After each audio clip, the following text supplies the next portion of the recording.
We begin my top 24 remaining tight end rankings.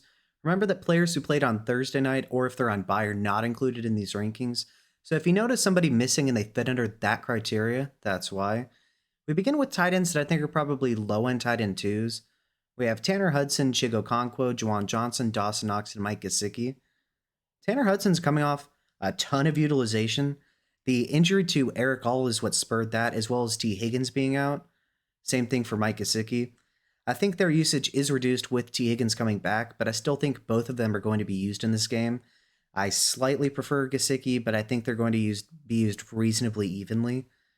Then we have Chig against Minnesota. It isn't a particularly great matchup, but I do think they're going to have to throw the entire game. I don't see any way the Titans win this game. And so for that reason, I do think he sees a couple grabs in this game. Then we have Juwan Johnson against Cleveland. With Chris Olave still out, I expect him to see some usage. It is a tough matchup. I still think he gets a couple grabs in this one. Then we have Dawson Knox against Kansas City. This projection is with Dalton Kincaid playing. If Dalton Kincaid misses this game, Dawson Knox goes way up in these rankings. Still wouldn't consider him an elite tight end, but definitely way up if Dalton Kincaid were to miss this game. Then we have Mike Gesicki. Once again, with T. Higgins returning, I think that relegates him to a back-end tight end too, but he still does have upside, and I just think that they split the time between him and Hudson, making both of them somewhat less preferable plays this week. Now we have tight ends that I think are mid to high-end tight end twos. We have Noah Fant, Freiermuth, Allen, Cole Kmet, and Jake Ferguson. Noah Fant didn't practice. He is questionable. If he plays, I'd have him at tight end 19. It's a tough matchup against San Fran, but he has been seeing 4 to 6 targets per game. And when you don't have an elite option, volume is really all you can ask for. So if he does suit up, I definitely think he could do worse. But I do think that there are players with either better matchups or just are more talented. Then we have Pat Freiermuth against Baltimore. He did score this past week. He still isn't seeing a tremendous amount of volume. I do think in this game, they are going to have to pass basically the entirety of the game. And so I do think he sees some increased utilization here. It's just a shame that Russ isn't really giving him a good target share. Such a shame. Then we have Allen against the Patriots. He has overtaken Colby Parkinson, it appears, in recent weeks. He's getting a decent amount of volume. It's an advantageous matchup. I think he gets a couple grabs here. I don't have him scoring a touchdown, but if he does, he's going to finish much higher. Then we have Cole Kmet against Green Bay. This past week, we did see some signs of life in terms of target volume. I think that continues against Green Bay. They are susceptible to tight end scoring. And so for that reason, I think he gets a couple grabs, but I don't think he scores a touchdown. And I do think there are more high upside plays this week. Then we have Jake Ferguson against Houston. It's a terrible matchup. I do think he's going to be a security blanket of sorts for Cooper Rush, but Cooper Rush just isn't very good. And so I think he gets more grabs than total yardage and is in general not going to be the best option, but I think that due to the lack of total volume with a lot of these tight ends, that he's still a high-end tight end too. And yeah, his rest of season outlook really isn't nearly as high as it would have been if Prescott was still playing. But if Cooper Rush can start putting together a couple of drives or potentially in more advantageous matchups, I will rank him a little bit higher, but it is tough to trust this Dallas offense. If you like what you've seen and heard so far, feel free to like and subscribe. It's a free and easy way to support the channel. Make sure you check out my quarterback, running back, and wide receiver rankings as well as they come out. And yeah, give a like and subscribe. Thanks. Now we have tight ends that I think are probably high-end tight end twos to low-end tight end ones this week. We have Dalton Schultz, Taysom Hill, Will Dissly, and Hunter Henry. Dalton Schultz is playing against Dallas. I do think that his upside is capped with the return of Nico Collins, but I still think he sees a couple grabs in this one. Then we have Taysom Hill against Cleveland. He almost had a ridiculous day, and he should have if not for a holding penalty. He had what would have been an 88-yard receiving touchdown. So anyways, I think that he still sees a good amount of involvement in this game. They're still not going to have Olave.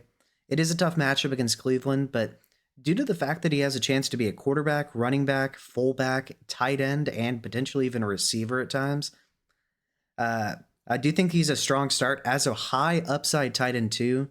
It's just the target share is probably what's separating him for the most part from some of these other guys ahead of him. Then we have Will Disley. He's seen 11, 7, 6, and 3 targets in each of the past 4 weeks. And so for that reason, I think he's a high upside option with the potential to have a pretty good target share against Cincinnati. It should be a high scoring game, at least on Cincy's side. And I do think that the Chargers are going to have to throw the ball a lot to stay in this game. And so for that reason, I think Will Disley gets a couple grabs and is a solid low end tight end one option. Then we have Hunter Henry against the Rams. He's questionable, but was able to get in a limited practice, so it looks like he'll probably play. He's playing against the Rams, who are the 23rd defense against tight end scoring, so that's an advantageous matchup. I think the Rams are going to score plenty of points, necessitating the Patriots to throw the ball a lot. And so for that reason, I think Hunter Henry is a high upside option. I just don't have him scoring a touchdown in this one. Now we have tight ends that I think are probably mid to low end tight end ones, but I wouldn't consider likely candidates to be the tight end one overall. We have Sam Laporta, Kyle Pitts, Tucker Kraft, Jonnu Smith, Evan Ingram, Mark Andrews, and Dalton Kincaid. Sam Laporta is questionable. He did not practice. If he misses this game, Brock Wright moves up in the rankings, but probably wouldn't really feel that comfortable starting him. It's a great matchup against Jacksonville. He's coming off a 6-target game this past week. I love the utilization. If he does end up playing, I think he's a good bet to score a touchdown, and I actually do have him projected to score a touchdown. So you got to hope he plays. If not, you'll have to find another option. Then we have Kyle Pitts. Kyle Pitts is playing against Denver. I do think they're going to try to get him the ball in this game. At least he had 6 targets this past week after having only 1 the week before, inexplicably, even after London missed most of the game. I do think London is going to have his hands full with Pat Surtain, and so I think a good amount of volume is going to go to Kyle Pitts and Darnell Mooney, but I don't have him projected to score a touchdown. If he does, he'll be a lot higher in terms of where he ends up in these rankings, but I do think he's a solid high upside play in this one. Then we have Tucker Kraft against Chicago. I think he gets a couple grabs in this game. I don't have him scoring a touchdown, but he's a really high upside play. Then we have Jonnu Smith against the Vegas Raiders. He has been awesome recently. Came out of nowhere. It's definitely been at the expense of Tyreek Hill and Jalen Waddle. But even with both of them playing, with A-Chain, all of these guys, and Tua, he is still seeing consistent volume. And so for that reason, out of the non-elite tight ends, I think he is one of the safer options with a really good floor. I don't have him scoring a touchdown, but I think he sees a good amount of involvement in this game. Then we have Evan Ingram against Detroit. I think he's going to be the safety blanket for Mac Jones, but I think he's going to have a lot of receptions and minimal yardage. I don't have him scoring a touchdown. I really don't like any Jaguars in particular in this game, but I do think he is definitely my highest rated skill position player on the Jaguars this week for sure. Then we have Mark Andrews against Pittsburgh. After a horrible start to the season, he had a couple games in a row with touchdown scoring, and he even scored this past week. I think that continues, and he has a touchdown in this game and is a really high upside option. I just don't think he's going to have quite as much yardage in this game due to the defense of the Pittsburgh Steelers. Then we have Dalton Kincaid. He's questionable, did not practice. However, he is matched up against Kansas City. It is a fantastic matchup. They should have to throw the ball quite a bit. And so if he does end up playing in this game, I really like him, and he just missed the top 5. Now we have top 5 options that I think are realistic candidates to be the tight end one overall. We have TJ Hawkinson, David Njoku, Brock Bowers, George Kittle, and Travis Kelce. TJ Hawkinson, in his first week, he really didn't see any volume, but he did this past week. I think that continues against Tennessee. Even though they are the 6th best defense in terms of limiting point scoring for tight ends, I don't see any way that Tennessee stops this Vikings offense. He is a little bit at the mercy of Sam Darnold to not throw interceptions, but I still think he has a really good day overall. I don't project a touchdown, but I think he sees a solid amount of volume in this one. Then we have David Njoku against the Saints. I think that David Njoku is going to score a touchdown in this game and have a really solid day overall. I don't see anyone on that defense that can cover him for sure. Plus, he has Jameis throwing him the ball, so he has no fear whatsoever. Then we have Brock Bowers against Miami.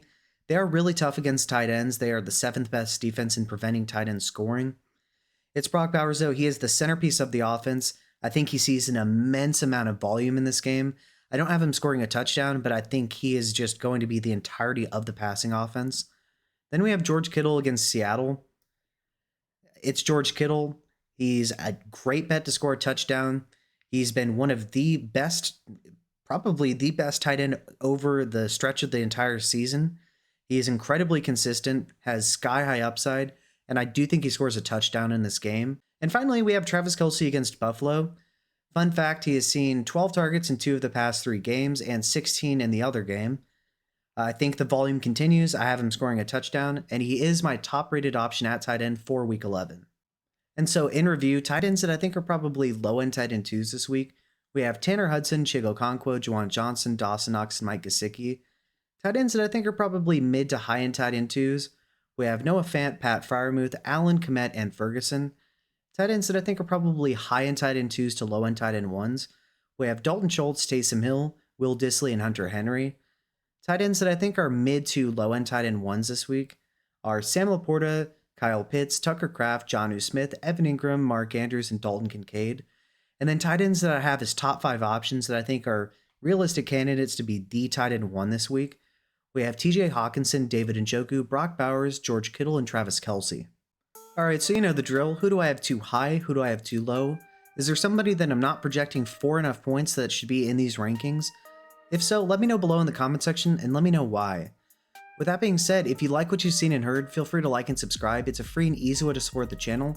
And make sure you check out my quarterback, running back, and wide receiver rankings as well as they come out. Thanks.